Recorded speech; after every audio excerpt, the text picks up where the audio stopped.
Julia Cagé et Thomas Piketty, ruffinistes. On va voir tout ça avec Chris aujourd'hui. On va analyser le discours de Julia Cagé qui choisit de soutenir Ruffin et sa stratégie de primaire contre la stratégie de la radicalité et la stratégie de Jean-Luc Mélenchon.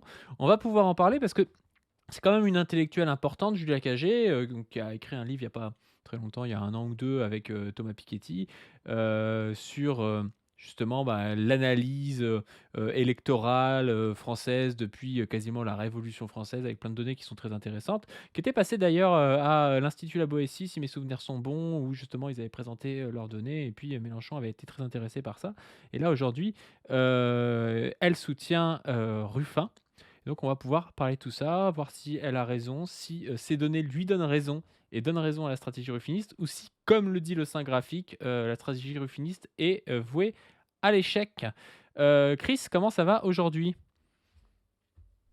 Ça va bien, comme d'hab. Ouais, c'est un sujet intéressant parce que le dernier livre de Cagé et Piketty, Une histoire du conflit politique, a des choses qui pourraient ressembler à ce que nous, on a appelé la moïsation, ou des choses qui peuvent avoir le rapport avec le graphique, mais en fait, ils- paradoxalement, ils ont du mal à penser le conflit politique. Et on va le voir dans ce que Cagé raconte, et on pourra préciser.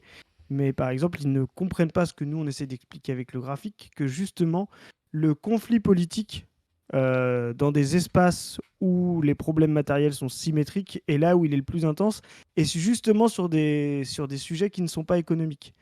Et ça, par exemple, il le nie. Il pense mobiliser les gens simplement sur des grands sujets économiques. Donc, par exemple, nier qu'il y a un conflit politique, tu sais, dans l'espace en bas à gauche du graphique, notamment sur le racisme, sur la pénurie, sur la manière de gérer la pénurie, sur l'ordre symbolique. Et pour eux, ça n'existe pas du tout. C'est totalement absent. Voire même, ils font en sorte de le rendre totalement absent. Voilà. Donc c'est très intéressant parce que Piketty et Cagé. Alors, je sais pas si tu as dit dans l'intro elle soutient Ruffin. Pour l'instant, elle soutient personne. La stratégie de Ruffin. Voilà, on est d'accord, on est d'accord. Ouais, la stratégie de la primaire, de un seul Voilà, candidat, machin. exactement. Ouais, non, t'as raison, tu fais bien de préciser. Mais je pense que ils vont être amenés à soutenir Ruffin parce que leur logiciel qu'ils développent dans leur livre à tous les deux, et depuis un moment, hein, est contre la stratégie Mélenchon en termes de tactique politique, mais aussi est contre l'analyse concrète de la situation concrète de Mélenchon dans le fond. Si vous voulez voir ça, il y a un truc qui était intéressant, ils sont passés à la Boétie, et ils ont eu l'opposition d'un copain, Stefano Palombarini, qui a essayé de leur dire ça gentiment, mais ils n'ont pas voulu entendre. Mais vous pouvez trouver ça sur YouTube. Mais ça va être, en tout cas, ça va être le vrai sujet des 2 prochaines années, quoi. Allez, donc du coup, on va partir sur cet extrait de Julia Cagé. On va voir ce qu'elle nous raconte. Moi, ce qui m'intéresse, c'est la taille de la maison. Mais c'est Voilà. justement l'enjeu Non, non, majeur du oui, moment. justement, ce que je veux dire, C'est est-ce que cet homme et sa stratégie non, ce qui m'intéresse, c'est permettent déjà- cette grande oui, maison mais ce qui m'intéresse, c'est la taille de la maison. Donc là, on parle des 22% de Jean-Luc Mélenchon, mais si vous prenez le bloc de gauche, 2017, 2022, 2012, le vote total gauche, il a plutôt diminué depuis 2012. En fait, on s'en moque du vote. Et Et les filles. Donc là, c'est Julia Cagé, pour ceux qui la connaissent pas. Elle est à C'est ce soir. Elle a écrit aussi un entretien avec le journal Fakir de François Ruffin où elle dit ça, donc là c'est explicite. Je vais vous le dire franchement, je pense que Jean-Luc Mélenchon a tort et que François Ruffin a raison. Et donc là, elle va nous expliquer en gros son analyse. Elle nous explique qu'il y a de moins en moins de gens qui votent à gauche. Ce qui intéresse, c'est le vote. diminue encore Et dans les les enquêtes filles, d'opinion. plus pour 2027, PS, hein. plus les Verts. Il y C'est a- ça qui nous Il y a des intéresse. gens de Donc, gauche qui ont voté Macron aussi. oui, oui, mais juste, c'est ça le problème. Donc, c'est pas une donc il y a victoire. plus grand C'est que pas nous. une victoire de Jean-Luc Mélenchon parce que c'est pas une victoire de la gauche. Jean-Luc Mélenchon, ça aurait été une victoire, c'est 22% s'il avait augmenté le total gauche. Ce qu'il a fait, c'est qu'il a réussi à aspirer une partie du vote, notamment du Parti socialiste. Donc ça, c'est une défaite. Elle parle de 2022 ou parce que Jean-Luc Mélenchon, il y a quand même une dynamique France Insoumise, notamment par exemple aux européennes, où il y a des gens qui sont sortis de l'abstention pour voter Manon Aubry. Ouais. Il y a quand même une dynamique qui a été créée par la France Insoumise qu'on peut difficilement nier. Je vois pas trop ce qu'elle est en train de raconter. Qu'il y ait du vote utile pour Jean-Luc Mélenchon en 2022, c'est indéniable, mais il y a aussi une dynamique créée par Jean-Luc Mélenchon. Ouais, non, mais Elle, tu vas voir, ce qu'elle nie, c'est la capacité de Jean-Luc Mélenchon à mobiliser, c'est ça? c'est ça. Et surtout, elle dit, bah, tu vas voir, elle dit, bah, la gauche, c'est tout petit. Ouais. Mais ça, c'est des gens qui comprennent pas. Mais nous, ça va nous permettre de repréciser ce qu'on pense dans nos analyses. En fait, le problème, c'est que quand ils parlent de la gauche, ils ne comprennent pas qu'il y a des gens. En 2012, la gauche fait 43% au premier tour en masse. Et puis maintenant, elle va dire elle fait que 32, etc. Ce qu'ils ne comprennent pas, c'est qu'il y a 11-12% de gens qui étaient déjà macronistes quand ils votaient François Hollande en 2012. Ils ne sont Oui. pas droitisés. Vous voyez. Donc Oui. ils sont et voilà. Et donc quand les gens nous disent mais comment vous allez mettre le PS à 16%, c'est pour ça que nous on est pour d'avoir plusieurs gauches justement parce que ça permet quand même d'orienter des gens dans une fausse conscience de gauche, et je parle bien d'une fausse conscience, pour polariser, tout en sachant que de toute façon, ils resteront des gens très conservateurs, très libéraux, etc. Et ça, elle n'arrive pas à le comprendre. Donc, mais on va voir, elle va le détailler. Ouais, ouais. Mais ce qui est étonnant quand même dans son analyse, c'est que après, là, on est au début, peut-être qu'on la prend au milieu. Je veux pas lui faire dire n'importe quoi, mais Non, non, mais- les scores de la gauche, s'ils sont faibles, c'est pas la faute de Jean-Luc Mélenchon, c'est la faute du quinquennat Hollande qui a fait perdre toute une partie de l'électorat qui était captif du PS vers Macron. C'est pas la faute de Jean-Luc Mélenchon, ça, c'est la faute du quinquennat Hollande qui a dégoûté des Ah, gens bien sûr, bien de sûr. la gauche, tu vois. Enfin, La question, c'est où sont passés les 28% de Hollande au premier tour en 2012. C'est ça qu'il faut ce à quoi elle ne répond pas. Si vous voulez, du Parti Socialiste, une victoire de LFI, c'est une défaite globale de la gauche. Deuxième chose qui est extrêmement intéressant par rapport au débat là, qu'on avait tout à l'heure, est-ce que Bardella, Le Pen, est-ce qu'on est condamné à les voir au premier tour en 2027? Ce qui est intéressant, c'est de voir, et ça encore une fois, là je pense que c'est la faute politique, soit de Jean-Luc Mélenchon, soit de la LFI, je ne sais pas, c'est d'avoir... déjà, elle dit la LFI. Alors, comme elle dit Déjà, la LFI, normalement, t'es déjà pour cancel. moi, c'est. Ouais, déjà, t'es cancel, tu vois. Là, C'est pénible. là, Ça, la c'est France Insoumise. Ça, c'est comme les gens qui disent le Real de Madrid. Ça, c'est tac, ça dégage. Tu vois, t'es un footix quand tu dis le Real de Madrid, parce qu'on dit le Real Madrid, et t'es une politix quand tu dis la et les filles, quoi. Voilà, c'est pas possible, ça. abandonner l'idée selon laquelle on ne pouvait pas aller gagner le vote des catégories populaires rurales, il fallait simplement aller chercher les banlieues abstentionnistes.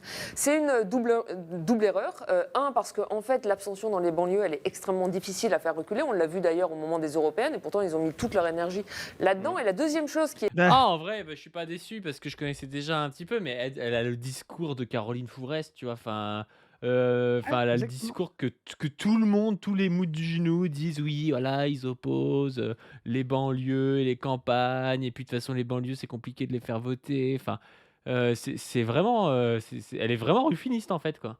Elle Ouais, est et puis tu vraiment sais, rufiniste. soi-disant, faudrait les faire voter en parlant de la Palestine ou quoi. Tu sais, genre, c'est forcément un vote communautariste. Non, en fait, ce que tu ne comprends pas, Julia, c'est que dans un pays où l'islamophobie occupe 99% du temps d'antenne dès qu'on parle politique dans ce pays, dès qu'on parle de religion, et que tu as, on va dire, 9 candidats sur 10 à une élection présidentielle qui disent il y a un problème avec l'islam, il y a un problème avec la laïcité, bah effectivement, des ouvriers musulmans vont forcément se tourner vers le vote de gauche qui leur tape pas dessus. Ouais. C'est pas un vote communautariste, c'est de se dire si à un moment donné tout le monde propose la hausse du SMIC, bah, au moins tous les partis de gauche, bah, je vais choisir celui qui en plus a pas envie que mon enfant ne s'appelle pas Mohamed, quoi. Tu vois. Donc, mais ça c'est catastrophique parce que c'est vraiment l'analyse déjà unilatérale, comme si les gens dans les banlieues, tu sais, étaient que des musulmans ou que des gens d'origine étrangère, mais jamais en même temps des ouvriers, en même temps des jeunes. Tu sais, tout le monde est multicatégorie hein, quand vous répondez dans les sondages. On l'a toujours dit. Il faut toujours analyser les catégories sur la même dimension. C'est pour ça que nous, dans le graphique, on n'a que des que des positions sociales de l'organisation du travail. On n'a pas dans l'espace gauche l'âge et dans l'espace droite la religion et dans l'espace en haut la classe. On mélange pas tous les torchons et les serviettes, quoi. Elle, c'est ce qu'elle fait, et donc elle va, par exemple, ça c'est ce que tu disais, ils vont nier le caractère social populaire, prolétaire du vote dans les banlieues. Ça, c'est significatif. À chaque fois, il nie le caractère prolétaire, populaire et social du vote dans les banlieues. Et puis en plus de ça, il y a aussi tu sais, des structures de vie sociale qui sont spécifiques des banlieues, avec par exemple des habitations dans des immeubles, des choses comme ça que tu n'as pas forcément en campagne, tu vois, où tu as beaucoup plus de maisons individuelles, des choses comme ça, qui ne créent pas forcément en fait le même type de conscience. Et c'est tout à fait compréhensible, même au-delà de l'islamophobie, de se dire que des gens qui sont beaucoup plus intégrés dans un système socialisé avec, je sais pas, des transports en commun, des immeubles en commun, voilà, qui font tout dans des vies de quartier au final, où il y a quand même plus de vie, d'interdépendance, on va dire, plus de, pas que de vie commune, parce qu'il y a quand même de la vie commune dans les campagnes, mais vraiment d'interdépendance au-delà de la petite propriété individuelle. C'est quand même caractéristique de la France des campagnes, de vouloir avoir sa petite maison, où l'immobilier est pas cher, machin, où je retape quelque chose, qui te crée une conscience de petit propriétaire, malgré tout, quand bien même tu sois un prolo. Bah, c'est pas forcément débile de se dire les projets de gauche vont plus porter dans les banlieues, en fait. Mais ce qui est intéressant, c'est qu'en plus, alors là, ça sera pas dans l'extrême, mais je le développe sur la vision de Cagé et Piketty, parce que c'est typiquement la bêtise de leur analyse dans Une histoire du conflit politique. Ils vont prendre, par exemple, ils vont dire, ah, mais regardez, quand on regarde l'analyse de vote, les facteurs de corrélation principaux sont économiques. Et puis, quand on rajoute l'immigration, non, tu vois, l'immigration, alors déjà, il relie l'idée du racisme à l'immigration. Déjà, ça te donne une idée, les mecs qui sont coincés dans SOS Racisme 1989, quoi. Ils relient les deux. Et ils disent, ouais, quand on rajoute l'immigration, en fait, bah oui, effectivement, ça fait un peu plus de corrélation, mais c'est pas grand-chose, quoi. Et c'est là où ils n'arrivent pas à comprendre, justement, la dynamique du racisme, que le racisme est une structure mentale défensive, c'est-à-dire que, paradoxalement, c'est les gens qui fréquentent le moins de gens racisés qui vont être les plus poreux au discours mystificateur sur ce que sont les gens racisés, l'islam, etc. Et ils n'arrivent pas à comprendre que les gens qui fréquentent des gens musulmans, des gens d'autres origines, etc., qui parlent d'autres allophones, enfin qui parlent d'autres langues, etc., ou qui sont fraîchement immigrés, se rendent compte que la réalité sociale n'est pas celle décrite par CNews, etc., et donc peuvent matériellement contrebalancer de l'idéologie. Et elle va. Et justement, les milieux ruraux qui, eux, sont à l'écart de ça, pour des raisons pas de préservation culturelle ou quoi, mais parce que l'immigration va s'orienter là où il y a du travail, et dans la ruralité, il y a de moins en moins de travail, déjà, c'est des diagonales du vide, etc.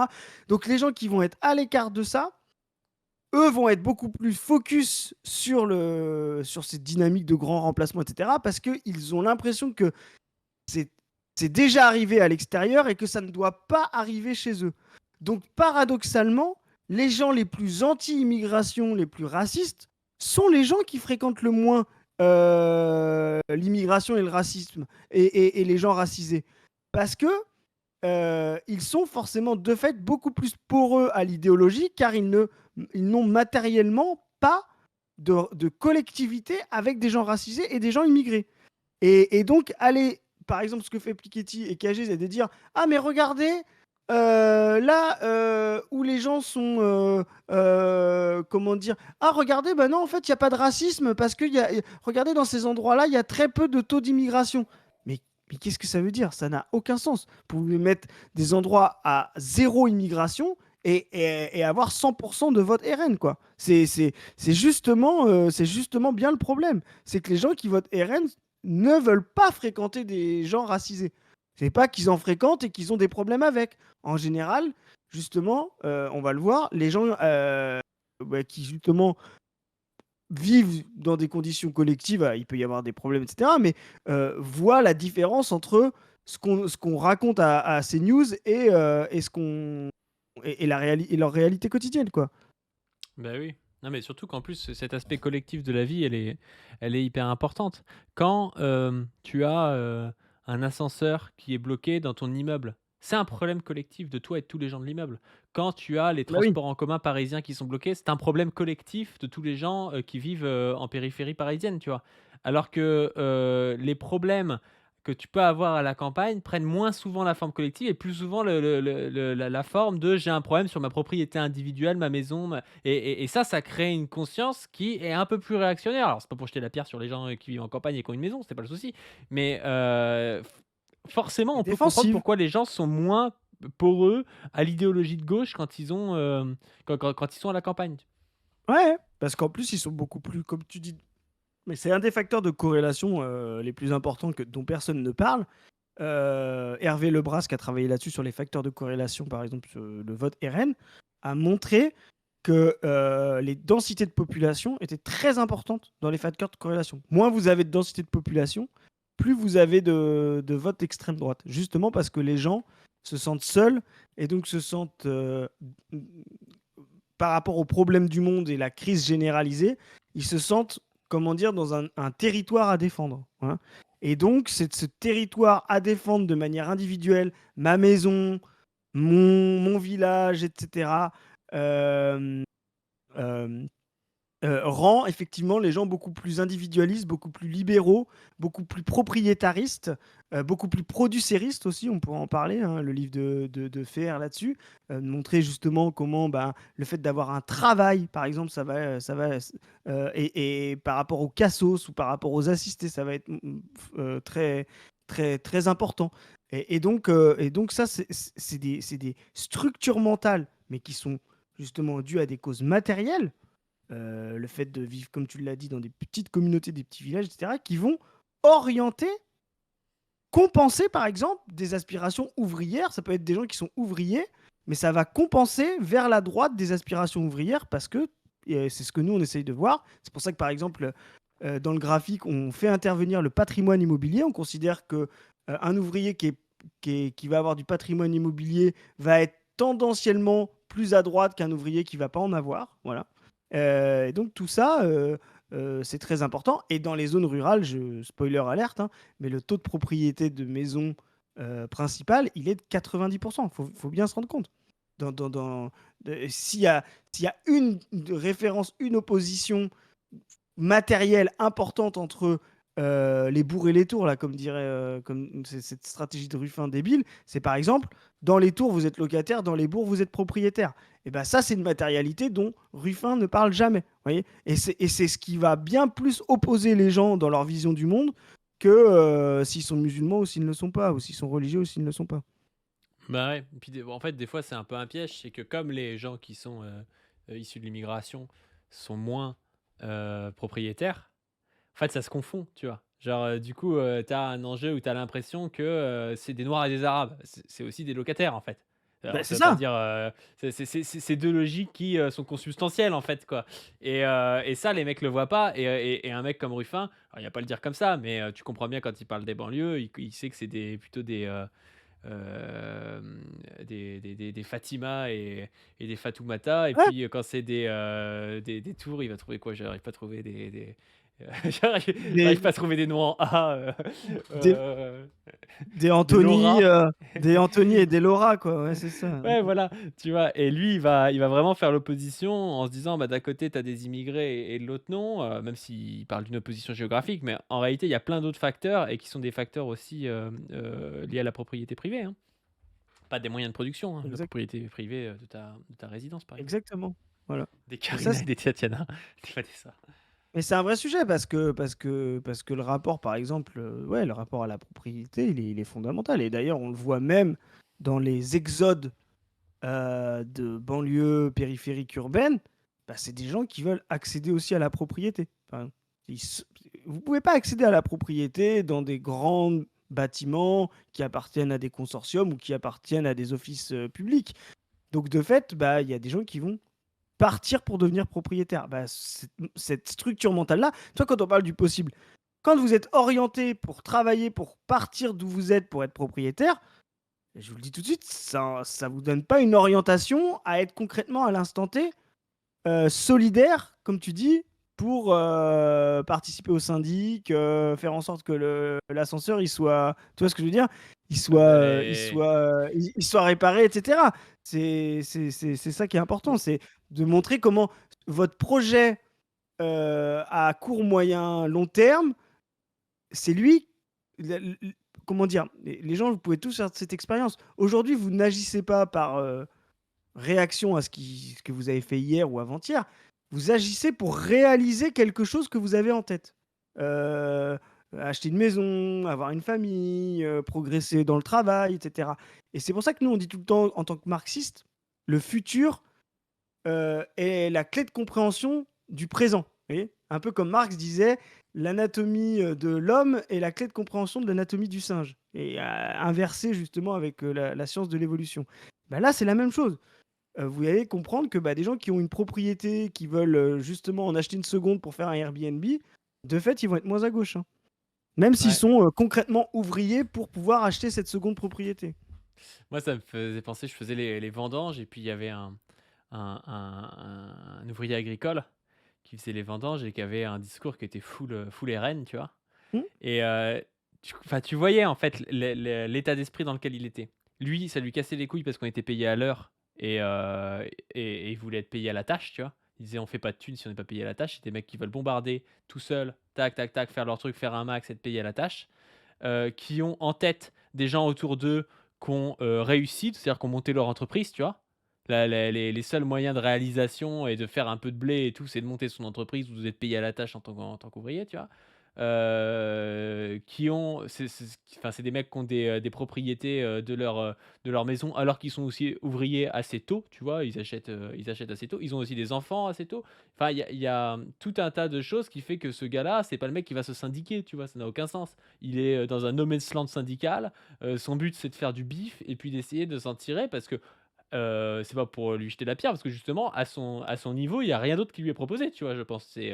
C'est la seule chose qui fait qu'il peut peut-être demain faire en sorte que ces gamins ils aient peut-être une vie plus simple que lui, qui puissent accéder à plus d'études ou des choses comme ça, tu vois. Mais aussi parce que, ouais, il y a, au niveau syndical, au niveau collectif, il n'y a pas grand-chose dans ces endroits-là, quoi. Et clairement, clairement. Et c'est orienté, justement, vous pouvez être ouvrier. Et c'est pour ça que vous allez voir, mais on fera des choses là-dessus. Parce qu'on a Et il y a- jusqu'à- Juste, il avait vraiment le Vas-y, discours, vas-y. tu parlais de producérisme, c'était intéressant parce que ce mec, à la fois, tu vois, il tenait un discours sur les étrangers un peu anti-étrangers, et à la fois il disait ouais mais les Français veulent plus bosser, tu vois. Il disait les Français veulent plus bosser, de toute façon dans les vignes maintenant la moitié des gens c'est des gars des pays de l'Est et tout, au moins eux ils veulent bosser, tu vois. Donc il avait ce côté, tu sais, un peu raciste avec les gars des pays Ouais. de l'Est, mais à la fois il leur reconnaissait le fait que ces mecs-là au moins ils viennent se lever et ils coupent du raisin, tu vois. Alors que les Français veulent plus le faire parce que c'est trop dur, blabla, tu vois. C'est intéressant, tu vois, comme état d'esprit. Ah bah c'est un esprit très, très libéral, hein. Faut pas croire que la mentalité de produire et de travailler pour se réaliser soi-même est quelque chose de, euh, comment dire, prolétarien. Euh, la question prolétarienne, c'est toujours de faire du travail une réalisation collective. Ça, c'est progressiste et c'est ça qui meut le prolétariat dans sa lutte contre la bourgeoisie. La bourgeoisie, elle aussi, est une classe laborieuse. Les gens ne comprennent pas ça. La bourgeoisie est la classe laborieuse par excellence avant qu'elle prenne le pouvoir sur la société. C'est la classe laborieuse qui vit d'elle-même, qui ne vit pas de privilèges. Ça, c'est des gens qui ont du mal à comprendre. Parce que quand vous êtes sous la société féodale, les seigneurs ont des privilèges, les serfs ont des privilèges. Enfin, vous voyez, c'est privilège, on le voit aujourd'hui comme quand vous avez des privilèges, vous êtes mieux loti. Non, privilège, c'est un ordre séparé. Ça veut dire que vous avez des droits spécifiques en fonction de votre position. Et donc, dans la société féodale, tout le monde a des privilèges. L'abolition des privilèges, c'est justement l'abolition du droit spécifique pour le droit universel, le droit commun, ce qu'on appelle aujourd'hui le droit commun. Et donc, la classe bourgeoise, c'est d'abord celle qui vit simplement de son travail. Non pas d'un certain attachement à la terre, comme les Serbes, non pas de son privilège de la guerre, comme l'aristocratie, etc. Et donc, c'est pour ça qu'elle a cette vision de la réalisation par le travail. Alors ensuite, tu auras le protestantisme, etc. Par exemple, les États-Unis seront une société, ce que tu disais là tout à l'heure sur les gens qui viennent bosser, les États-Unis fonderont une société sur cette mentalité-là, c'est-à-dire d'être l'aspirateur à une immigration. Faut se rendre compte de ce que c'est. C'est incroyable, les États-Unis, de se dire un pays de quelques millions d'habitants à la fin du XVIIIe siècle, qui est 100 millions 100 ans après, simplement justement parce que l'intégralité des populations européennes, souvent en plus les plus racisées, les plus violentées, les Juifs, les Irlandais, etc., se dit, là-bas, on peut se réaliser par le travail. Là-bas, en travaillant dur, on peut changer de dimension, on peut devenir quelqu'un. Cette mentalité producériste, et d'ailleurs, Fer connaît très bien la société américaine, c'est pour ça que son livre il est très intéressant, est vraiment une mentalité libérale, quoi. Et ce que tu viens de décrire là, c'est ça. Et tout le mouvement prolétarien, c'est de dire, mais finalement, en fait, la société n'est pas réalisée simplement par l'addition des individus qui se bougent pour travailler. La société est réalisée par le travailleur collectif. Et c'est l'organisation du travailleur collectif et non pas l'addition des travailleurs individuels qui fabrique la société. Donc, ces deux mentalités-là s'opposent. Le combat de la bourgeoisie contre le prolétariat, c'est pas le combat d'une classe qui travaille pendant qu'une classe ne travaille pas, c'est le combat sur ce qu'elle travaille. Oui, sur ce qu'elle travaille. Et le combat prolétarien, c'est de dire le travail n'est pas la condition de réalisation de l'individu, le travail est la condition de réalisation de la société, qui est elle-même la condition de réalisation de l'individu. C'est pas tout à fait la même chose, quoi. Ouais, il y a quelqu'un qui dit un truc. C'est Lascarface qui dit parce que c'est trop dur, en parlant du travail d'ouvrier agricole, c'est faux, la raison c'est le salaire. Je suis pas forcément d'accord. Parce que le mec, quand il fait du travail en bombardant à la tâche, il peut se faire un salaire, je sais pas, de 2000, 2002 et tout, que tu vas pas forcément te faire autre part. Mais vraiment, par contre, quand tu fais ça, si notamment tu viens pas forcément de la campagne, des travaux physiques et tout, tu sais très bien que tu es en train d'hypothéquer sur ta vie, hein, parce que tu sais très bien que tu es en train de te casser le dos, à faire du relevage de vigne, à faire des trucs qui sont durs, qui sont usants et tout. Il y a vraiment, je pense, la plupart je me mets dedans, la plupart d'entre nous et d'entre vous sur le chat, vous préférez payer 400 balles de moins et faire un boulot beaucoup moins physique qui va vous permettre, même après le travail, de ne pas être totalement cassé et de pouvoir faire autre chose, que de bombarder comme ce mec et de faire 2002 à la fin du mois, mais en ayant fait 70 heures semaine dans les vignes. Hein. Enfin, je sais pas ce que tu en penses, mais c'est Mais pas moi, juste je une suis question de d'accord. salaire. Hein. Non, c'est pas juste une question de salaire, c'est un rapport justement à gagner les choses. En plus, moi, je l'ai vu aussi, pas simplement, tu vois, dans les métiers d'agriculture, mais dans les métiers ouvriers. Tu vois, moi, pour avoir fait beaucoup d'intérim et avoir aussi, après, une fois que tu es en CDI, avoir des gens qui faisaient beaucoup d'intérim, tu as des gens comme ça qui viennent faire de l'intérim et qui disent, moi, je veux faire des heures, parce que les heures, elles sont majorées.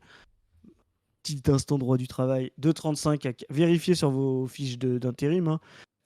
Vos fiches de paye, 2,35 à 42 à 25% et au-delà de 42 à partir de la 43e à 50%. Donc tu avais des gens qui voulaient jamais, si tu leur proposais des CDD, des CDI, ils voulaient pas. Ils disaient non, moi je veux faire des heures.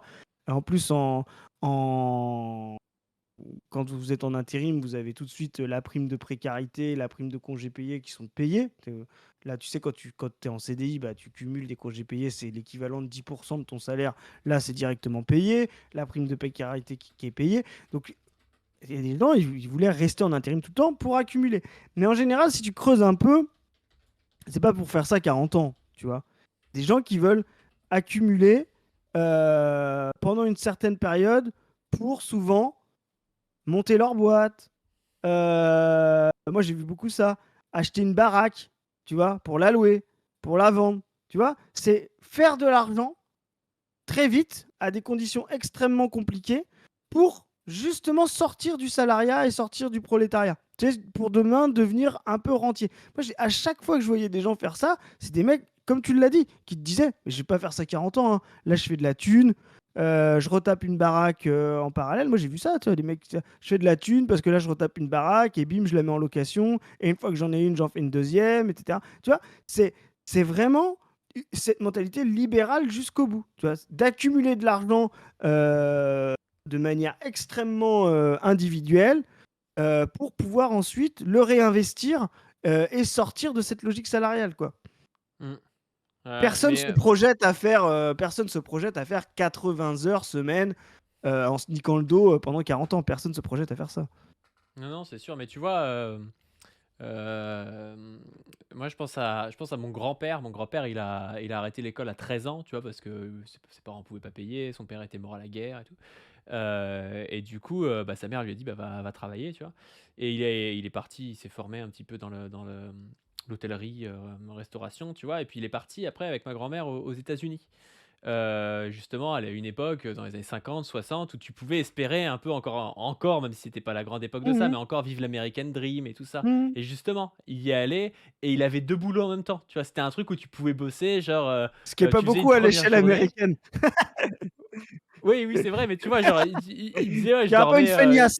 je dormais 5-6 heures par nuit et tout parce que j'avais un premier boulot du matin jusqu'au début d'après-midi et l'autre qui commençait, et où tu finissais tard le soir», tu vois? Et c'était vraiment cette mentalité-là, je pense aussi, de gens qui se disent, que tu peux pas te réaliser de façon, collectivement et donc il va falloir que tu te réalises individuellement, tu vois? Et il est devenu très libéral, tu vois, dans ses structures mentales alors que il venait d'une famille communiste, tu vois? Donc c'était assez étonnant, tu vois? Mais en même temps assez compréhensible, tu vois? Parce que c'est un type du coup qui s'est dit: «Bah, je vais essayer de réussir en bossant, en bossant, en bossant, en bossant plus que les autres» et puis, et puis ça crée des gens, ouais, qui sont des libéraux mentaux, tu vois? Mais c'est tout à fait explicable, quoi. Bah oui, et c'est pour ça qu'il faut bien regarder quand on vous dit: «Les ouvriers, votent en majorité pour Marine Le Pen». Alors déjà, c'est faux. Les ouvriers qui votent, déjà, donc il y a quand même presque, la moitié des ouvriers qui votent pas. Et effectivement, ceux qui votent majoritairement Marine Le Pen. Mais il y en a aussi qui votent beaucoup Mélenchon. Mais la question qui va se poser, c'est quels ouvriers? Vous voyez? Soit vous considérez que, bêtement, comme les droitards, que bah, le fait d'être ouvrier, c'est forcément d'avoir des structures mentales, on va dire, de gauche ou je sais pas quoi. Et donc, ça voudrait dire que des gens orientés à gauche votent Marine Le Pen. Bon, ça, c'est dans leur tête, quoi. Ou soit vous essayez de comprendre, mais quel type d'ouvrier? Voilà. Et quand vous allez creuser, bah, vous allez voir, c'est des ouvriers ruraux, dans certaines structures de production, des toutes petites boîtes, dans syndicats, avec un tissu industriel récent ou un tissu très artisanal.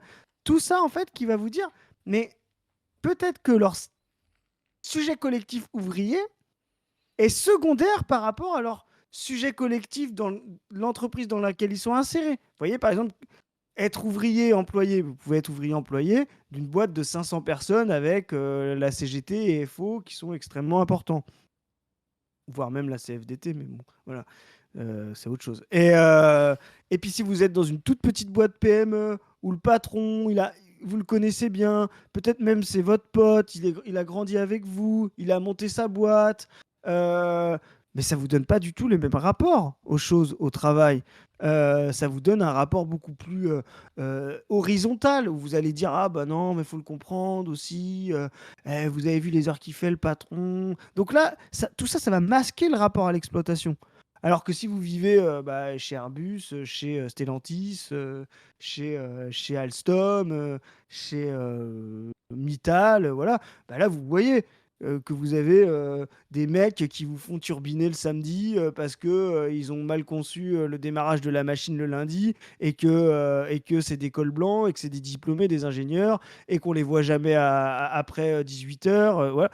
Bon, ça, vous comprenez la violence d'exploitation parce que vous n'êtes pas inséré dans un autre matérialité ou un autre sujet collectif qui va vous le contrebalancer. Et ben, quand on creuse, les ouvriers qui votent Marine Le Pen, c'est certes une catégorie d'ouvriers. Voilà. Bon, on a fait une longue digression, allez, on reprend. Qui est extrêmement C'est frappant, toujours c'est que si vous pareil. regardez les motivations intrinsèques, ce qu'on a fait avec Thomas Piketty dans l'histoire du conflit politique, les motivations intrinsèques des électeurs ruraux qui se tournent aujourd'hui vers le Rassemblement national, c'est avant tout les questions de pouvoir d'achat, les questions d'accès aux services publics et que fondamentalement les Ça, c'est une catastrophe. Ça, c'est une catastrophe. Je te laisse parler, j'ai beaucoup parlé et j'ai mis sur notre conversation un truc, faudra que tu l'ouvres parce que tu vas voir, je vais la démonter. Mais vas-y, démonte-la d'abord. Non, mais c'est une Démonte ses catastrophe parce arguments. que si tu veux, elle s'appuie sur du déclaratif. Gens qui disent est-ce que quelqu'un de raciste il va te dire bah moi je pense que si Mamadou il en avait moins et tout. Déjà tu vois c'est déjà foireux de se dire ils font passer ça d'abord donc ça veut dire qu'on peut les récupérer avec un programme qui serait basé sur l'économie, tu vois. Parce qu'en fait, ce qu'il faut comprendre, c'est la vision du monde à laquelle ils adhèrent quand ils votent pour le Rassemblement national. Et cette vision du monde, oui, peut-être que le Rassemblement national, il a un petit peu ce faux masque social, mais ce Rassemblement national, ce qu'il te dit quand même, c'est ah, c'est la crise et tout, et c'est peut-être la crise à cause de certains, et peut-être qu'il faut qu'ils aient moins. C'est ça la chose auquel ils adhèrent. Il suffit pas de faire un sondage en leur disant bah, c'est quoi le plus important pour vous, Et c'est d'avoir la poste ou de plus avoir d'arabe, parce que c'est rare les gens qui vont vraiment te cliquer sur le truc ne plus avoir d'arabe, tu vois. c'est tout ce que dit le graphique. Alors là, écoutez bien les gens, parce que ça va vous dire, vous pouvez en resservir. C'est tout ce que on essaye de faire avec le graphique. On est d'accord, moi je vais te dire, je suis d'accord avec toi, Julia. Quand les gens qui votent Marine Le Pen et les gens qui votent Jean-Luc Mélenchon te disent mon problème principal, c'est le pouvoir d'achat, ils disent vrai. Mais la politique les clivages politiques, les conflits politiques, et c'est dommage hein, pour quelqu'un qui a écrit une histoire des conflits politiques, ne se fait pas sur les problèmes, elle se fait sur les solutions. Ce qui fait la différence entre un électeur du RN et un électeur de l'AFI, c'est pas qu'ils aient tous les deux des problèmes de pouvoir d'achat. Nous, justement, on les met dans le même espace, en bas à gauche, collés les deux avec les abstentionnistes, justement pour montrer ils ont les mêmes matérialités, donc les mêmes problèmes. Ce qui fait les conflits politiques, c'est les solutions apportées à ce problème. Et effectivement, des gens qui ont un problème de pouvoir d'achat, quand ils votent RN, se disent la solution, c'est de virer ceux qui nous coûtent trop cher ou d'en enlever à ceux qui nous coûtent trop cher.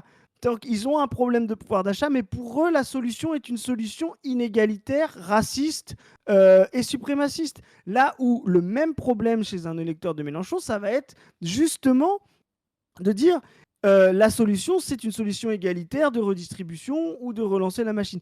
Et c'est ça, en fait, qu'il faut bien comprendre. C'est justement qu'est-ce qui fait en sorte qu'un même problème, les conflits politiques sont des projets conscients, des visions du monde, comme tu l'as dit, Padu. Qu'est-ce qui fait que pour un même problème, on a plusieurs possibilités et plusieurs solutions? Et qu'est-ce qu'on fait dans ce conflit-là pour pouvoir faire reculer une solution et en faire avancer une autre? Donc là, elle se gourre totalement parce qu'elle fait du conflit, de la cause du conflit politique le conflit en lui-même. Elle confond le problème qui n'est pas politique en soi, qui est matériel, vous voyez, quand elle parle des pouvoirs d'achat, machin, etc. Ça, c'est le problème matériel. Et ensuite, elle ne voit pas que ça génère plusieurs conflits politiques. Il y a des conflits politiques intenses entre le RN et l'AFI. Donc, c'est zéro de A à Z, ce que dit Julia Cagé. Vous voyez, elle confond le problème et les solutions. Elle confond la politique et le matériel. Elle confond les idées politiques et la situation matérialiste, quoi.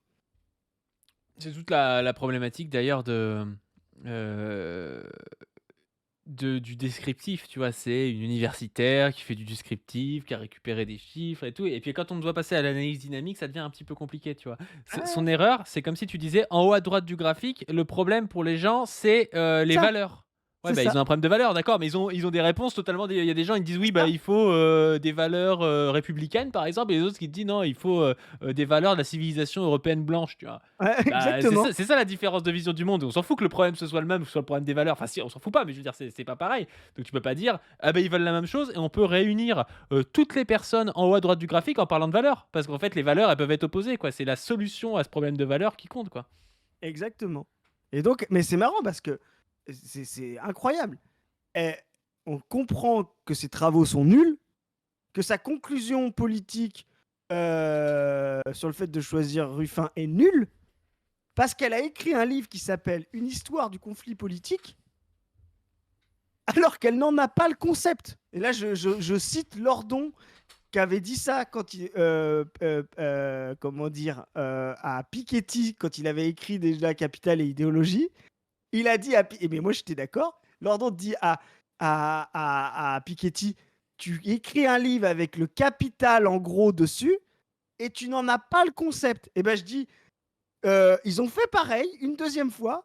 Ils ont écrit un livre avec conflit politique et ils n'en ont pas le concept. Vous voyez, donc ils sont destinés à raconter n'importe quoi derrière et donc à choisir une baudruche comme Ruffin qui est, je veux dire, qui est à la politique ce que le tabouret est à la cuisine. Vous voyez ce que je veux dire? C'est deux choses différentes, quoi. Voilà, ça n'a C'est aucun une sens. noisette. C'est une noisette, voilà, c'est ça. Préoccupations aujourd'hui, pour le dire rapidement, en Creuse comme en Seine-Saint-Denis, c'est les mêmes.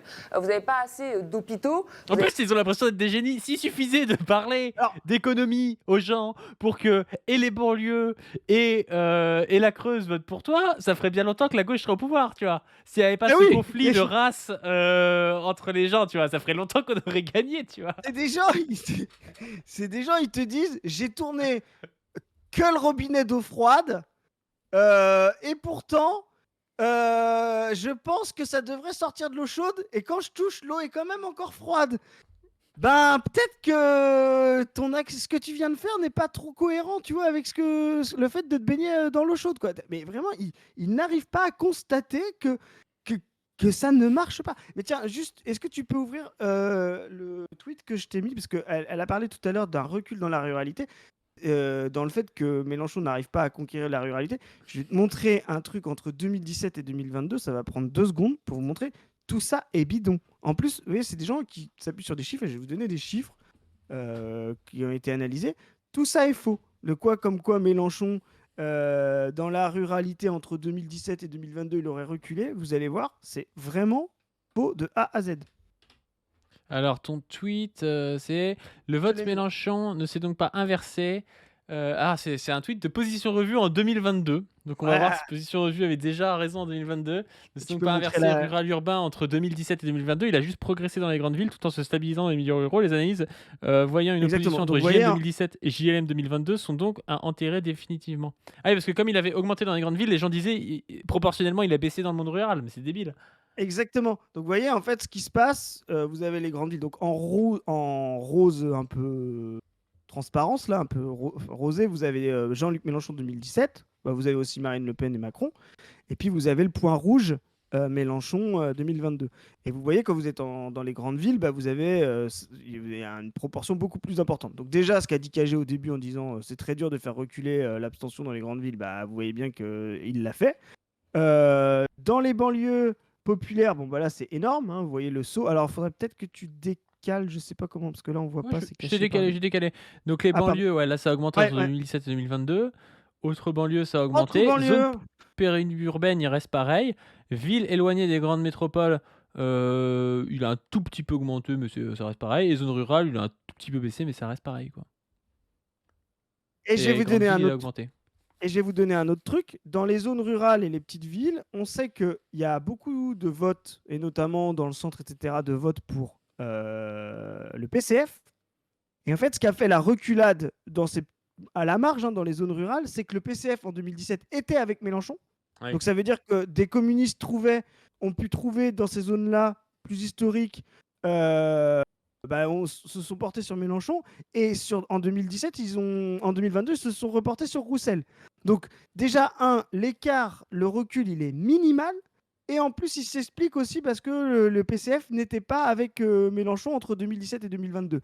Donc cette histoire de recul dans la ruralité est absolument catastrophique, en fait. Est absolument catastrophique. Hop, on continue sur son. Il n'y a pas assez d'écoles. Alors, il se trouve qu'en Creuse, il n'y a pas d'école, les écoles ferment. En Seine-Saint-Denis, il n'y a pas de profs face aux élèves. Donc, en fait, c'est pas beaucoup mieux. Donc, on peut avoir une offre politique qui réponde C'est aux pas deux.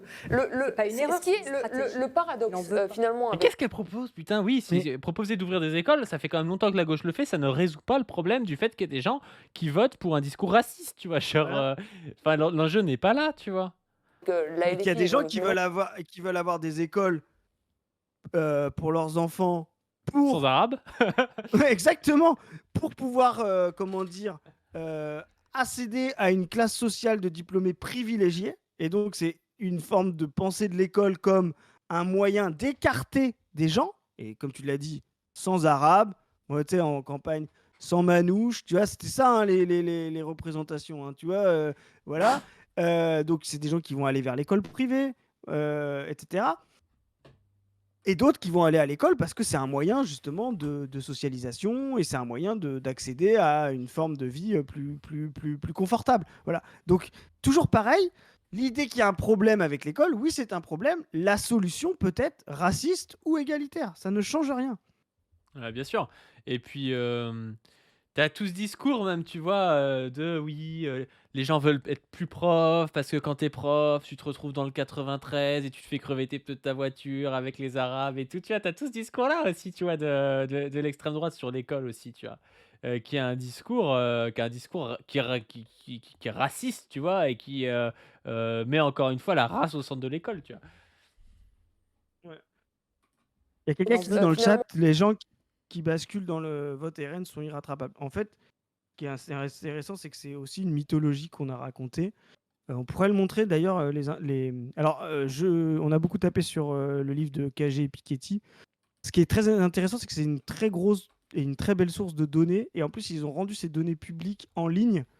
Euh, et on peut jouer avec les cartes, etc. On pourra le faire un jour, là, pas ce soir, mais on pourra le faire. Euh, et on voit des choses très intéressantes. Donc ça, merci à eux, c'est top. Et après, on va les croiser avec le graphique Ouais, dans un futur proche. remercie-les parce que tu vas avoir ceux qui aiment bien les universitaires qui vont dire oui, Chris n'a pas de respect, il tape sur les Ah, universitaires. Vraiment, ce travail-là, puis même leur livre, hein, enfin, moi j'adore, hein, j'adore manipuler des données, vous le savez, mais c'est vraiment une très belle source. Ils ont fait un travail, ils sont allés chercher dans toutes les mairies les votes depuis 1789, vous vous rendez compte, les fous furieux. Donc c'est vraiment, ils ont fait un travail de collecte de données, d'archivage qui est fondamental et qui pourra resservir pour plein d'autres travaux. Donc ça, moi je les en remercie. Mais et quand pour voir, je dis ça parce que les gens qui disent qu'ils sont irrattrapables, c'est aussi une mythologie de croire, par exemple, que les ouvriers qui votent RN aujourd'hui votaient à gauche avant. Ça, c'est la mythologie Ruffin. En fait, Même Soralienne, hein, Soral disait beaucoup ça, tu soralienne. sais, En fait, oui, le parti communiste a baissé, le RN a monté, donc c'est des communistes qui sont partis dans le RN, tu vois? vous voyez, mais ça, c'est vraiment bidon. Déjà, ce qui a baissé, en fait, c'est que les ouvriers, dans les années 70, pesaient 40% de la population. Maintenant, ils pèsent que 18% de la population. Il y en a qui sont devenus employés, donc c'est aussi un rapport différent quand vous êtes dans des métiers un peu plus bureaucratiques que dans des métiers plus productifs ou manuels. Et surtout, Chris a dit: «Les employés sont d'extrême droite», hein, donc checkez vos privilèges, hein. non, non, non, ils sont peut-être plus centraux d'ailleurs. Ils sont moins extrêmes justement. Ils vont moins être dans la radicalité. Mais Ousmane. ouais, ils sont plus, tu vois, à voter dans des trucs un peu centraux. Il y en a qui votent même Marine Tondelier. Enfin, c'est un peu chaud, quoi. Mais par exemple, si vous prenez des votes extrêmement, on va dire, on le regardera hein, une autre fois hein, dans le vote de Piketty, mais par exemple, le vote de 1974 ou de 81 entre Giscard et Mitterrand, surtout 74 où il y avait le programme il y avait le Parti communiste allié avec Mitterrand quand ils font ce fameux 44% au premier tour, bah, vous vous rendez compte que dans les zones qui votent ouvrières, qui étaient déjà ouvrières, qui votent Marine Le Pen aujourd'hui, ça votait plutôt en masse déjà pour Giscard. Et ça a ensuite voté Chirac, etc. C'est déjà des territoires qui votaient dans l'Alsace, Lorraine, etc., qui votaient déjà, alors qu'ils étaient très ouvriers, en masse à droite. Quoi. Donc Bah, ils ont... tu me donneras les différents départements et je les mettrai dans la liste des purges, voilà, à la Libération, il y aura des purges et ces départements-là feront partie des prioritaires. Exact. Bah, carrément, j'ai les noms. Et donc, toute cette fable-là de l'ouvrier qui ne vote plus à gauche ou pour la transformation sociale, et en fait, c'est des ouvriers qui ont disparu. Les bassins ouvriers qui sont encore en masse, en fait, paradoxalement, le reste d'ouvriers qui reste à gauche, c'est des ouvriers qui ont survécu à la délocalisation et qui ont gardé des grosses usines avec des traditions syndicales. Et maintenant, le tissu ouvrier qui reste et qui a proportionnellement été plus à droite, c'était celui qui était déjà à droite, c'est-à-dire celui dont on a parlé tout à l'heure, artisan, commerçant, rural, proche des frontières pour d'autres raisons, etc. Alsace, vers la Suisse aussi. Ce tissu de petites entreprises, PME, TPE, artisans, commerçants, est devenu surhégémonique par rapport au prolétariat industriel qui, lui, était plus à gauche. Vous voyez, donc c'est pas un prolétariat qui est passé de la gauche à la droite. C'est un prolétariat. Il y avait un prolétariat de droite et un prolétariat de gauche. Et tendanciellement, celui de gauche a disparu par les délocalisations, etc. Alors que l'autre est devenu plus hégémonique. Donc c'est assez. C'est encore une fable, ça, qu'on pourra démontrer dans une autre capsule quand on aura le temps. Voilà. Finalement, avec la LFI et Jean-Luc Mélenchon, Les filles, putain, c'est l'enfer. Ouais, ils ont fait leur rupture avec les socialistes en 2005 sur la question européenne. Mais les électeurs qu'ils n'ont pas su récupérer, c'est les électeurs du non. Parce que ces électeurs du non-là, justement, qui se tournent contre l'Europe parce qu'ils voient l'Europe comme un facteur de désindustrialisation, ce qui a été vrai aussi en partie, ils se sont tournés vers le Rassemblement national. Donc ce que doit faire la gauche aujourd'hui, c'est revoir son logiciel économique. Les ouvriers ont voté à 80% pour le non. Il n'y a pas 80% des ouvriers qui votent pour le Rassemblement national. Je veux dire, il y en a 50% qui s'abstiennent. Je veux dire, c'est ce qu'elle dit, c'est vrai pour 15% des gens que ça concerne. Et il doit y en avoir 10% qui votent Jean-Luc Mélenchon, tu vois. Genre, qu'est-ce que c'est que cette histoire? Mais c'est ça. Enfin, je sais pas, ça sort de nulle part, tu vois. Mais Mélenchon est pas mauvais chez les ouvriers. Je crois qu'il fait 20% et Le Pen Mélenchon, 30% ou un truc comme ça, tu vois. C'est pas voilà. ridicule. Mélenchon fait 22 et Le Pen un peu plus de 30. Enfin, il y a pas. On parle des 50% d'ouvriers, les deux se les partagent. Voilà. Pour avoir des réponses en termes de services publics et de ses financements, et revoir son logiciel économique pour aller convaincre finalement ces classes populaires. Et comment ça, revoir sur le logiciel économique? Mélenchon, il propose déjà des trucs sur les. Enfin, moi je suis d'accord avec.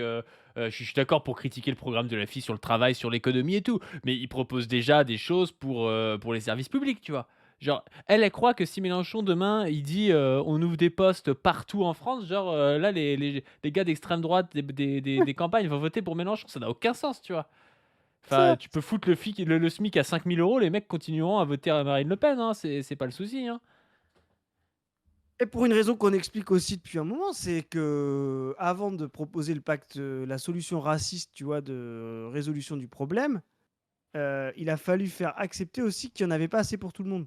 C'est-à-dire que 40 ans de néolibéralisme et surtout 10 ans, même presque 20 ans maintenant de crise du libéralisme, du néolibéralisme, où on dit il y a trop de dettes, l'État est trop gros, il y a trop de déficits, il n'y en a pas assez pour tout le monde, l'État est en faillite, etc. C'est aussi quelque chose qui participe au pacte raciste. Si demain les gens avaient conscience qu'il y en a assez pour tout le monde, et c'est aussi la gauche doit se battre là-dessus, la solution raciste n'aurait aucun débouché, parce que ça servirait à rien.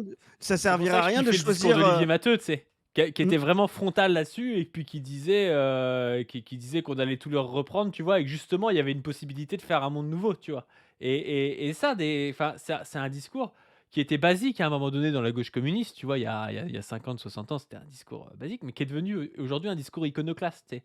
De dire, même la France insoumise, quand elle arrive et qu'elle dit oui, mais regardez, nous, notre programme, il y a 100 économistes qui sont d'accord et le MEDEF est d'accord, je suis désolé, c'est de la merde.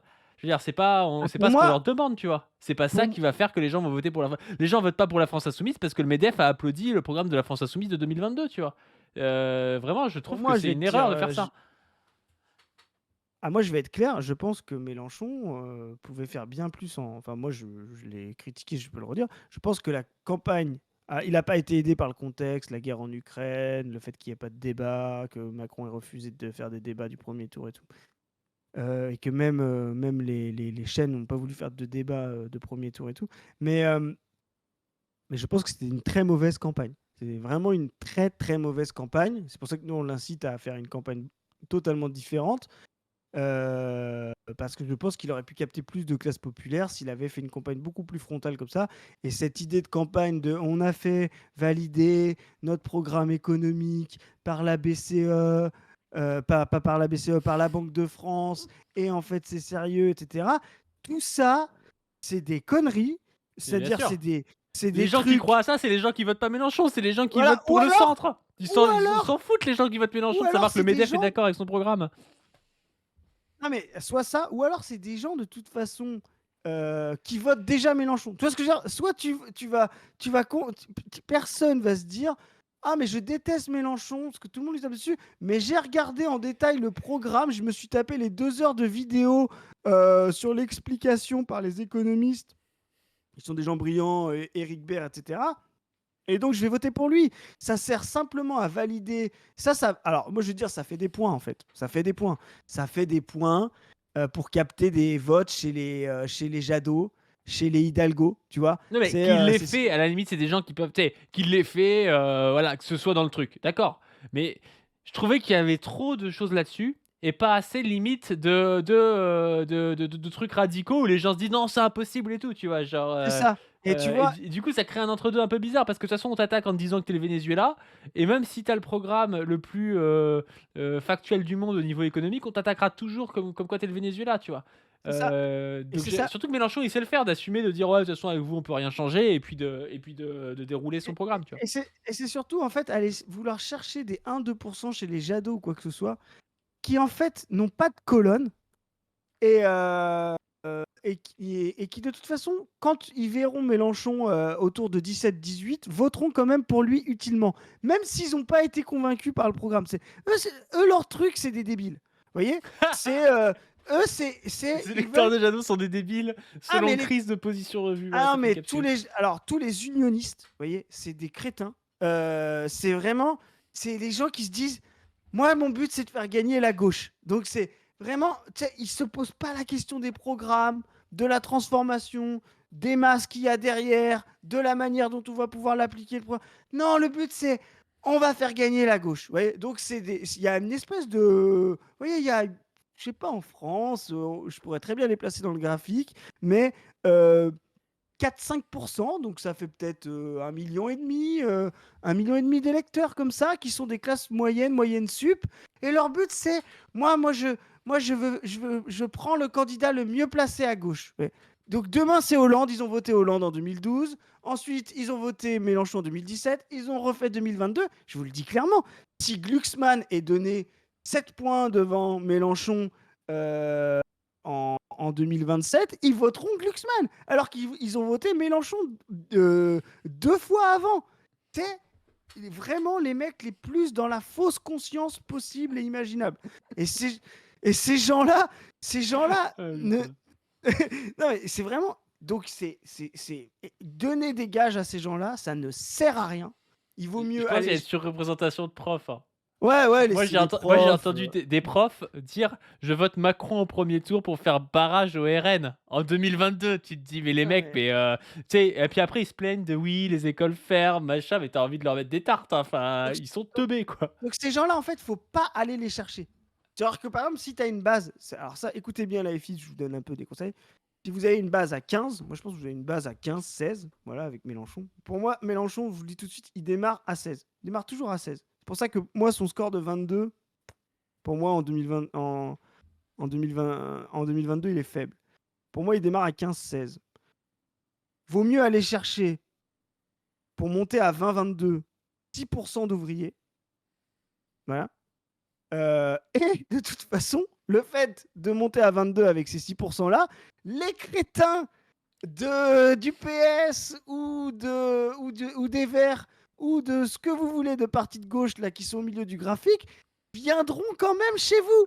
Donc, dépenser de l'énergie à aller chercher des classes populaires sans rien renier justement en En plus fracassant de ça, c'est des gens que tu peux fidéliser, que tu peux remettre dans le vote, que tu peux. Tu sais que ça a de l'intérêt aussi pour les élections futures d'avoir des gens qui vont. Qui d'habitude peut-être ne votent pas ou qui vont commencer à s'intéresser à la transformation sociale et qui sont dans des classes qui sont parmi les plus transformatrices de la société, des ouvriers, des employés mal payés. Voilà, alors que parler à des gens qui sont en haut au milieu ou en haut à droite du graphique et qui votent tantôt Glucksmann, tantôt Mélenchon, c'est bon quoi. Mais c'est ça. Donc c'est pour ça que je dis, de toute façon, ces gens-là, tu les auras toujours quand tu seras en tête. Donc ça sert à rien de leur donner des gages idéologiques. Voilà. Donc Mais c'est il vaut comme, mieux. et il a fait la même chose avec le nucléaire, tu vois. J'ai l'impression que moi, le nucléaire, c'est un truc qu'il a fait pour draguer cette frange-là d'électeurs des Verts. Il Alors, aurait dû. Non, mais il aurait dû être comme d'hab, tu vois, dire, bon, le nucléaire, on fera un référendum, tu sais, un peu jeté sous le. Tu vois, genre, être un petit peu moins alors, clair, ça aurait été plus intelligent. il était cynique, je pense là-dessus. Mélenchon, il évolue vraiment, hein, pour bien le connaître, mais il a été sûrement cynique entre 2012 et 2017 là-dessus. Je pense qu'il a compris quand même une chose. Il a compris, et on l'a vu avec la crise du gaz russe, il a compris l'état de délabrement dans lequel était l'appareil nucléaire français. C'est un truc qu'on vous cache, mais on a compris quand il manquait du gaz que le taux d'utilisation, là c'est l'industriel qui reparle, mais le taux d'utilisation du parc de nucléaire ne dépasse pas les 50 à 60% parce que c'est un parc très très vieux qui demande effectivement énormément de maintenance et qui va vers la fin. Et aujourd'hui, il n'y a pas les capacités, même si on voulait vraiment être pro-nucléaire, de le remplacer par du nucléaire. Donc, non seulement plus on Pourquoi va est-ce qu'on pourrait vouloir pas le pousser. remplacer? Pourquoi on pourrait pas faire une transition Mais pro-nucléaire? parce que justement, aujourd'hui, la mise en œuvre de nouvelles technologies nucléaires pour remplacer le parc actuel a une inertie de 15 à 20 ans, et le parc nucléaire actuel ne tiendra pas encore 15 à 20 ans. Donc il faut déjà et faire tenir, et l'idée de fou furieux de faire tenir 15 à 20 ans ce parc nucléaire-là entraîne forcément d'aller vers des potentielles catastrophes. Plus tu fais. Et c'est pour ça qu'aujourd'hui, le taux d'utilisation du parc nucléaire français recule, parce que pour 1 heure de production, il faut 1 heure et demie de maintenance. Demain, ce sera 2 heures, demain, ce sera 3 heures. Là, c'est pas par anti-nucléaire que je dis ça, parce que moi, j'ai plein de débats là-dessus, mais c'est plutôt de montrer le délabrement industriel et le désengagement public sur cette technologie-là. Il y avait des technologies, on pourrait en parler, Super Phénix, etc., au plutonium, avec moins de déchets, moins de rejets, moins de risques, qui ont été complètement abandonnées, d'ailleurs, pour des raisons européennes, avec des deals avec l'Allemagne, dont on s'est fait à l'envers, notamment, on le voit avec le projet qui vient d'ouvrir, là, mais qui galère, enfin, qui a 15 ans de retard. J'ai plus le nom en tête. Enfin, bon, C'est bref. sur la fusion là? Non, ça c'est ITER, c'est pas la fusion. Non, les dernières centrales nucléaires là, qui viennent de démarrer. Des fois j'ai des problèmes. L'EPR, Astrid? voilà. Ouais, EPR? l'EPR. Astrid, non, Astrid c'était comme Super Phoenix, c'était des projets français qui ont été abandonnés justement parce qu'il fallait faire l'EPR avec les Allemands. Et au final, on l'a fait tout seul. Et c'est une technologie qui est problématique, qui commence même à être dépassée. Donc voilà, il y a tout un tas de soucis avec ça. Et Mélenchon, qui s'intéresse beaucoup à ça profondément, a commencé à le comprendre. Voilà. Donc, c'est pas que du cynisme. Mais effectivement, Non, il a moi, j'ai longtemps. l'impression quand même, c'est pas très convaincant quand tu te dis oui, tu sais, il a peine, c'est à peine s'il te dit pas oui, si les extraterrestres nous envoient des trucs, t'es là quoi? Tu te souviens sur Thinkerview, il était là en mode oui, si on reçoit des comètes et tout, t'es Oui, là oui, si tu veux, enfin, c'est pareil, tu reçois sur un oui, oui. barrage une comète, tu l'as dans le cul aussi, tu vois, Ah, mais enfin, genre, il a un côté, c'est un peu oui, il n'importe a un quoi. côté. Ah, il a un côté effectivement un peu enfantin, fan de science-fiction là-dessus. On est d'accord. Mais en tout cas, ce qui est sûr, c'est qu'il y a un vrai problème avec le nucléaire en France. Même si vous êtes pro-nucléaire, moi je vous le dis, pour bien connaître le sujet, même si vous êtes pro-nucléaire, vous devez constater qu'aujourd'hui, il y a une rupture de phase dans la période nucléaire. Et là, vous pouvez attaquer le néolibéralisme, le manque d'investissement public, qui est un vrai problème dans la dynamique capitaliste. Voilà.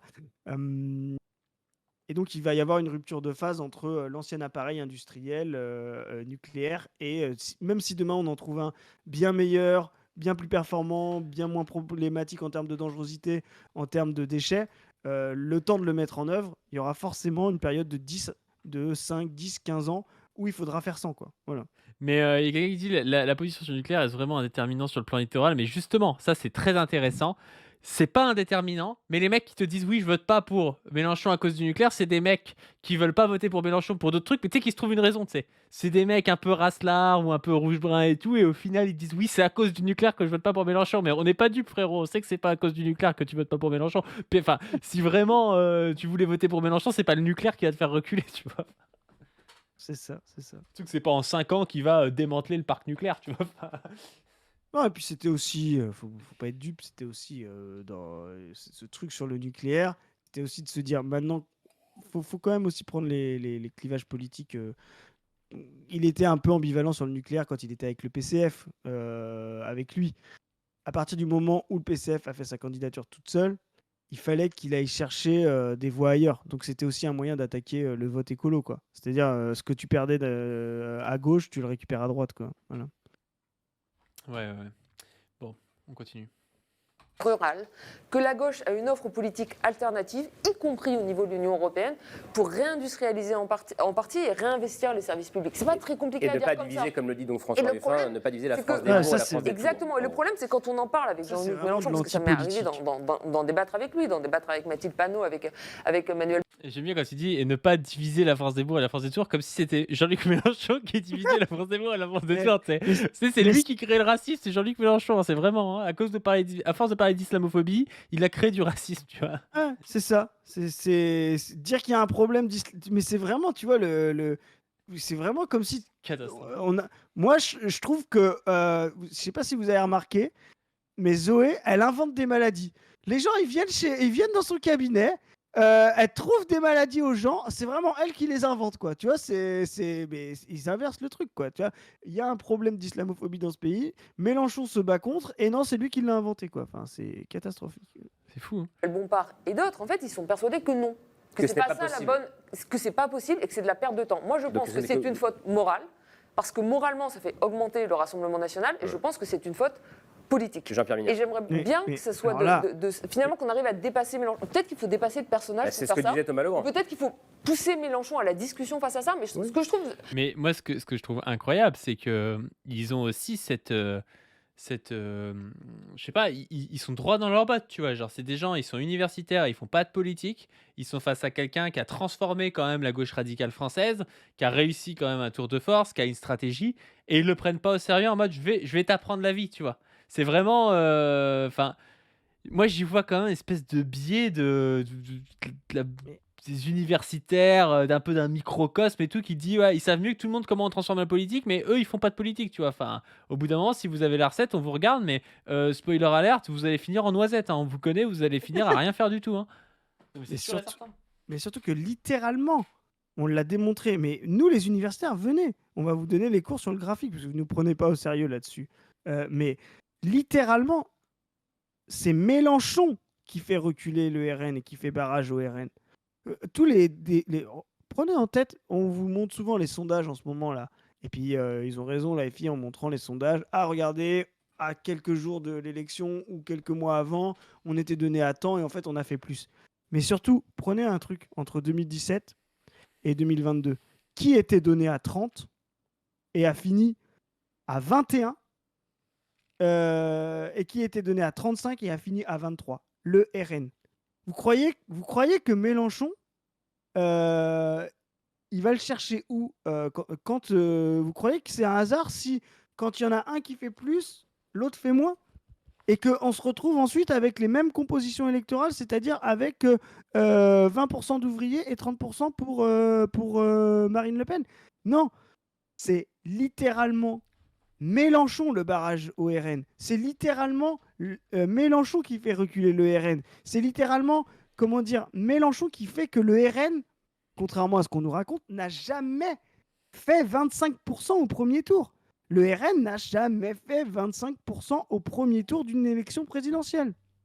Donc, moi, je trouve ça hallucinant que ces gens-là donnent des leçons, alors que tout est faux et qu'ils racontent, qui sont soi-disant là pour analyser des données, alors qu'ils sont littéralement en train de dire des trucs qui sont totalement bidons, qui sont totalement remis en question par leur les analyse sur laquelle ils ont beaucoup aucune expertise. Autant faire des données, ils peuvent le faire, autant analyser, c'est pas forcément le métier. C'est pas, j'ai du respect pour Julia Cagé et Thomas Piketty, c'est pas des analystes politiques, c'est des économistes, c'est pas pareil. Non mais tu vois. là Et ils c'est font même... genre qu'ils ont raison parce qu'ils ont pris des données. Ils prennent des données, ils interprètent n'importe quoi par rapport à ça. C'est leur avis à eux. On a le droit d'avoir un avis qui est différent, mais il y a un argument d'autorité à dire ah bah regardez, j'ai écrit un livre et puis du coup mes données elles sont vraies, elles disent qu'il faut voter Ruffin quoi. Bon ok si tu veux. Mais moi, ce qui m'hallucine, c'est que personne ne fait l'analyse de pourquoi Marine Le Pen, sur les 2 dernières élections, est systématiquement donnée à une présidentielle à 30, un an avant, et elle n'a jamais fait 25. Elle a fait 21 en 2017 et 23 en 2022. Personne ne regarde ça. Personne n'interroge ça. Et pourtant, hyper significatif. Mais vous voyez, l'idée même, l'opinion comme quoi le RN est dévastateur, monte, etc., est soi-disant même dans les gens qui se targuent de faire les chiffres, etc., ils te le retournent, ils te le remettent dans la tête, quoi. Ouais. Bon, on va terminer tout ça C'est fini de toute avec. façon. C'est fini. Ouais, mais on va terminer tout ça avec Julia Cagé en 2017. Qu'est-ce qu'elle nous disait le dernier jour de la campagne officielle avant le premier tour? Donc, on va voir si c'est une boussole qui indique le nord ou une boussole qui indique le sud. Elle était sur France Culture. Là où ces candidats-là ont choisi finalement de faire de la démagogie, Benoît Hamon, pendant toute cette campagne, a choisi de parler à l'intelligence des Français et à l'intelligence des citoyens. Il ne s'est pas simplement choisi s'agit de faire à la Mélenchon, vous savez, un meeting à la Marseillaise où vous donnez l'impression de marcher sur l'eau avec des Non, mais c'est incroyable, quoi. Le soutien à Benoît Hamon. Mais c'est vraiment je suis désolé, c'est quand même un vote de classe, tu vois, aussi. Un vote de petit clerc, Ah oui, progressiste, complètement. qui, alors que le mec, le seul gars qui est donné un peu haut à gauche, c'est Jean-Luc Mélenchon, et qui pourrait apporter leur voix à Jean-Luc Mélenchon, vont persister dans leur erreur parce que quand même, ils savent mieux que les autres, tu vois. Ils savent mieux que les autres, même, tu sais, c'est des gens genre, euh, ils sont au foot, ils prennent 3-0, mais ils disent quand même que leur stratégie était la meilleure. Tu sais pas trop comment, mais ils te disent si, bah, Ah, on c'est a ça. bien joué, on a joué comme il fallait jouer. Bon, t'as pris 3-0 quand même, tu vois, mais non, fallait continuer à jouer comme ça, quoi. C'est aberrant, tu C'est vois. le match, Enfin, quoi. ils ont vraiment, ils sont sûrs d'eux, tu vois. C'est une sûreté d'eux-mêmes qui est une confiance en eux, qui est une confiance bourgeoise et universitaire, hein. Mais parce que personne ne les remet en question, hein. Ah, bien sûr. position christique finalement très proche de celle d'un Emmanuel Macron. Et ne votez pas non plus pour Jean-Luc Mélenchon qui va vous conduire comme Marine Le Pen vers la sortie de l'Europe. Votez utile, votez pour vous, ce qui veut dire votez pour Benoît Hamon. Julia Cagé. C'est absurde d'avoir Mélenchon qui passe pas au second tour alors qu'Hamon est à 6% des voix. Non, mais oh là là là là là là, ça rend la baudruche. En plus, elle parle de la sortie de l'UE. Genre, mais en fait, c'est ça qui m'énerve, c'est que c'est des gens, tu sais, quand nous, on était pour le Frexit il y a 10 ans, ils étaient là à nous cracher à la gueule. Et 10 ans après, tu vois, où c'est plus forcément le timing, ou maintenant, genre, c'est pas le thème central. Moi, je suis toujours pour le Frexit, hein, mais je pense pas que ce soit un thème central aujourd'hui, tu vois. Ils sont là à faire comme s'ils y étaient depuis le début, tu vois. Genre, c'est insupportable comme truc, tu vois. Ils ont toujours un coup de retard. Et quand faut être. Et puis dans 10 ans, ils nous diront l'islamophobie, c'est hyper important et tout, tu vois. Alors que quand on y était, Ah ils oui, crachaient à la gueule, tu vois. C'est c'est ça. insupportable. Dans 10 ans, ils diront faut rien reculer sur le racisme. C'est genre, C'est ça. ils auront tout fait pour empêcher Mélenchon d'être au second tour et ils diront quand même sur le racisme, faut pas reculer, quoi. Non, mais c'est ça, c'est des gens qui sont bons à mener des combats qui sont déjà qui ont été gagnés par des radicaux sur qui ils crachaient à l'époque où ils le faisaient, quoi. C'est ça. C'est fou, quoi. Bon, on va peut-être s'arrêter là-dessus. Ah ouais, c'est très bien. Ouais, Non, mais c'était quand même marrant, ouais. Eh ben, merci Chris. N'hésitez pas à donner sur le Tipeee, à vous abonner à cette chaîne, à la chaîne Pas du PADU, sur laquelle sortira une vidéo dimanche prochain, normalement. N'hésitez pas à vous abonner à la chaîne de Zoé Docteur YT, allez sur Position Revue, Position avec un S, sur oui. le Twitter de Position Revue, sur nos Insta, sur nos TikTok et tout ça, quoi. Et sur ce, on vous dit à plus. Salut les gens.